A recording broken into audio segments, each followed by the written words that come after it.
Good morning. Thank you for that very kind introduction. That's a much nicer way of saying that I'm old enough to have finally sorted out something of a career, but still haven't really landed there yet.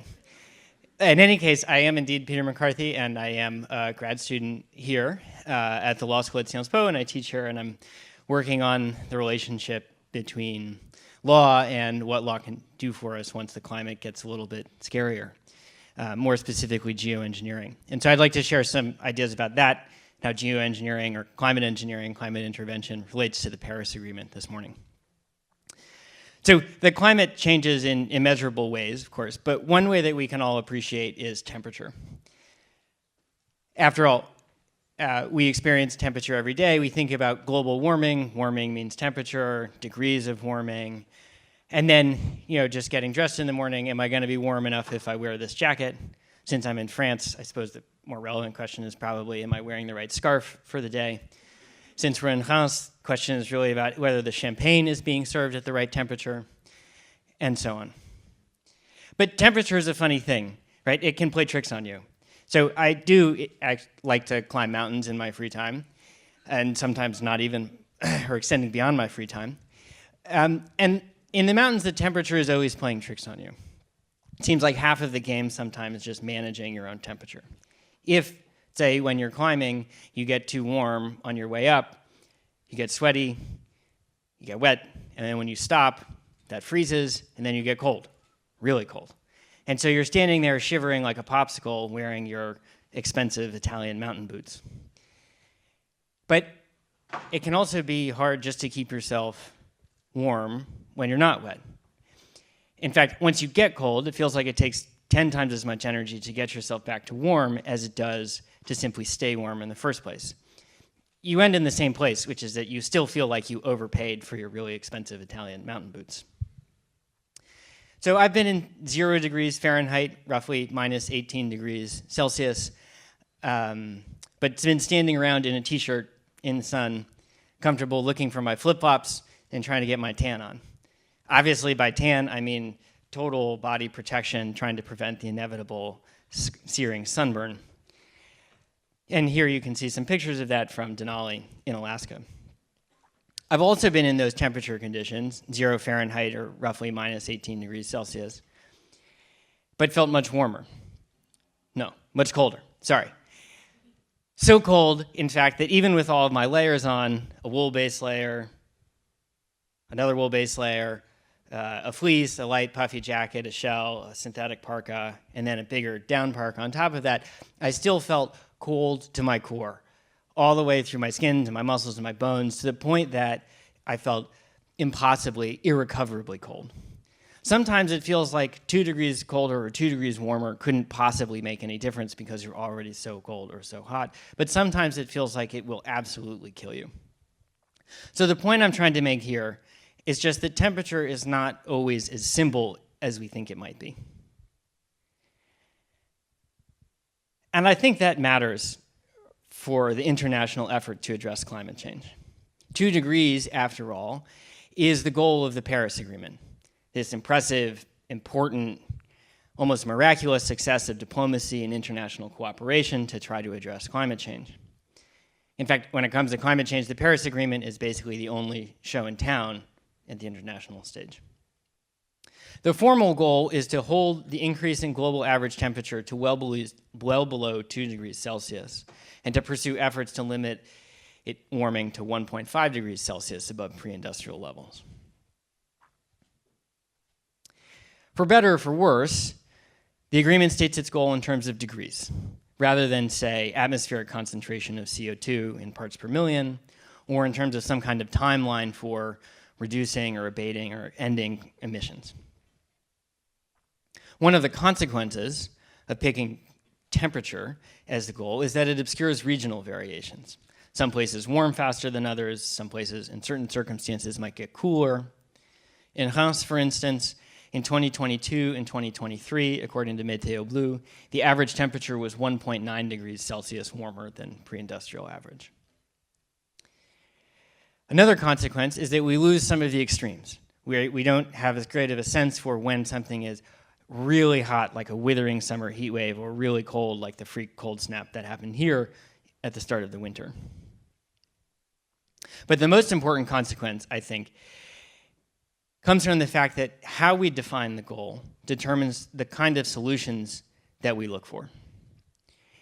So by defining the goal in degrees, the Paris Agreement pushes us to look for solutions that address temperature instead of, say, atmospheric concentration of CO2, which is, of course, the heart of the climate change problem.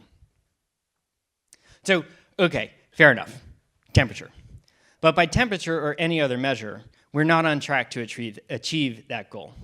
In 2023, the parties to the Paris Agreement conducted the first global stocktake, and they found that in almost every country, the policies in place, the pledges that the countries had made would still land us well above 2 degrees Celsius. But the stocktake also points out, as did the 6th assessment report from the IPCC, that the policies that the countries had put in place did not match those pledged in the nationally determined contributions.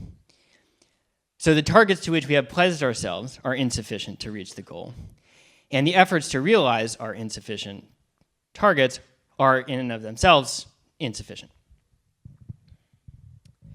So this leaves us in a tough place.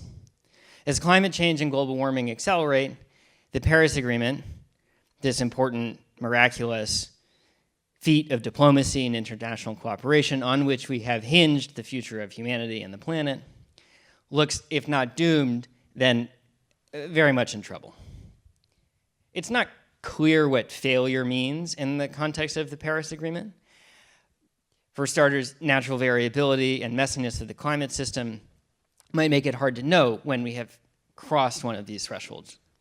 For instance, the European Union's Copernicus Climate Change Service reported that 2024 was the warmest year on record and the first calendar year that global temperatures exceeded 1.5 degrees C in warming, above pre-industrial average. But the US counterpart, the National Oceanic and Atmospheric Administration, only recorded 1.46 degrees of warming.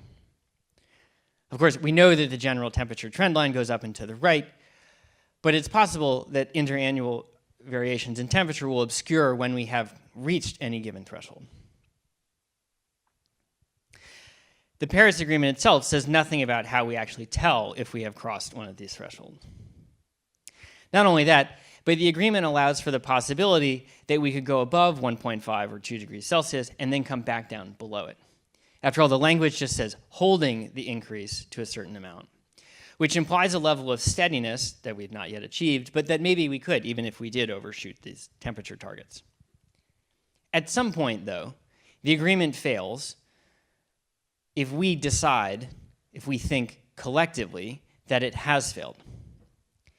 As a piece of international law, the Paris Agreement binds its parties, countries that signed on to it, but it has no enforcement mechanism. In that sense, it's very different than domestic law, right? If I don't pay my taxes to the US or the French government, they'll come after me and get my money anyway. Likewise, if I commit a crime, they'll put me in jail. But the Paris Agreement doesn't have any enforcement mechanism like that. It has power in the same way that money does, right? We ascribe meaning and influence to it, and that's what makes it work. But it would be awfully hard to commit that much faith to the Paris Agreement and to international agreements like it if it failed. So we put our existential hope for humanity and the rest of the species of the planet into this instrument of international law, and we therefore really need it to work for the sake of humanity, the rest of the species on the planet, and for the integrity and our continued faith in the Paris Agreement and international law itself. And this is where geoengineering might come into the picture. To borrow a good, commonly accepted definition of the now concluded Oxford Geoengineering Program, geoengineering is the deliberate, large-scale intervention in the Earth system to address climate change. There are lots of ideas that potentially count as geoengineering, but they generally fall into two buckets. The first is called carbon dioxide removal, and it seeks to remove carbon dioxide from the atmosphere. One of the main techniques here is called direct air capture. And the other big bucket is broadly called solar radiation modification. And the idea here is that we change how much sunlight reaches the Earth's surface, so how much warming the Earth could do. And the couple ideas that you might have heard about in this bucket are marine cloud brightening and stratospheric aerosol injection. Stratospheric aerosol injection, or SAI, would involve flying airplanes in the stratosphere about twice as high as commercial airlines fly today to deliver tiny reflective aerosols. These reflective aerosols would bounce some of the incoming sunlight back into outer space, thereby exerting a cooling effect on the planet. So the idea is that we could offset a certain amount of anthropogenic warming for a given amount of CO2 in the atmosphere. So we have a temperature-shaped hole in the Paris Agreement, and we have a temperature-shaped peg in the form of stratospheric aerosol injection. So temperature hole, temperature peg. To be clear, I don't mean to advocate for the implementation of stratospheric aerosol injection, though I do think that we should continue to research it, and I do think that direct air capture will be absolutely necessary. But I do mean to suggest that as the goal of the Paris Agreement fails, or starts to feel less attainable, and as its legitimacy and the legitimacy of international law slip away with it, that we will be more and more likely to see solar geoengineering as a tool to salvage the Paris Agreement and international law. So the hypothesis that I would like you to try on today is this, that while solar geoengineering could be a tool to salvage the Paris Agreement, our emissions pathways might make it the only tool to salvage the Paris Agreement. And that at some point in the future, as accelerating climate change tests our faith and confidence in international law, we'll be tempted to see the integrity of the Paris Agreement, and with it the integrity of international law, as dependent on stratospheric aerosol injection.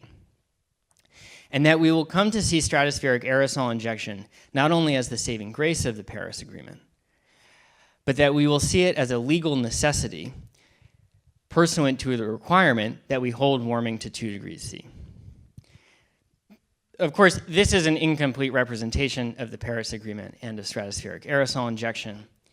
And so this is a bit of a stretch of an argument, and I'm not really ready to commit to it yet. That's why I just want you to try it on. But I don't think that it's completely wrong. It is, though, a perspective that I think takes us to an uncomfortable and troubling place. So let's mind the gap, the emissions gap, and close it and make sure we never get there. Thank you.